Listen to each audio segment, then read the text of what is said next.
Da soli o alleati con il PDL, all'indomani della ridiscesa in campo di Berlusconi, dell'annuncio di dimissioni di Monti e dell'avvicinarsi delle urne, è la domanda che più circola tra le fila del Carroccio, e dopo quello che pareva un divorzio definitivo, l'occhiolino strizzato dal cavaliere a Maroni, candidato alla presidenza della Lombardia, riapre le possibilità di rinascita dell'alleanza non solo a livello nazionale.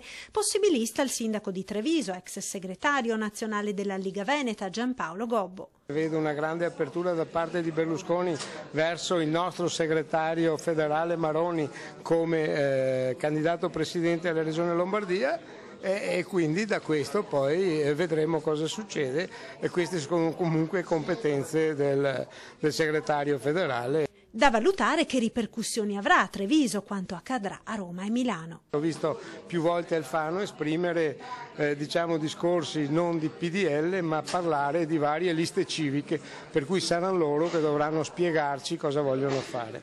Poi si potrà ragionare o meno, questo è un altro discorso. Assai più deciso il governatore Zaia, che vede come una strada molto impervia l'alleanza tra Lega e PDL. Penso che la Lega, fino a prova contraria, al momento resta ancora da sola, dopodiché aspetterà a Maroni decidere assieme all'Assemblea federale decidere eventuali altre soluzioni. Da sempre contrario alla rinascita dell'alleanza con il PDL dopo il ritorno di Berlusconi e gli effetti immediati sull'economia del paese, Giancarlo Gentilini rincara la dose. Si scoprono le tombe, si levano i morti, che i morti restino là sotto la pietra tombale. Basta Berlusconi, basta Bossi. È un'alleanza che non sa da fare, e qui bisogna richiamare Manzoni con i promessi sposi. Non sa da fare, punto e basta.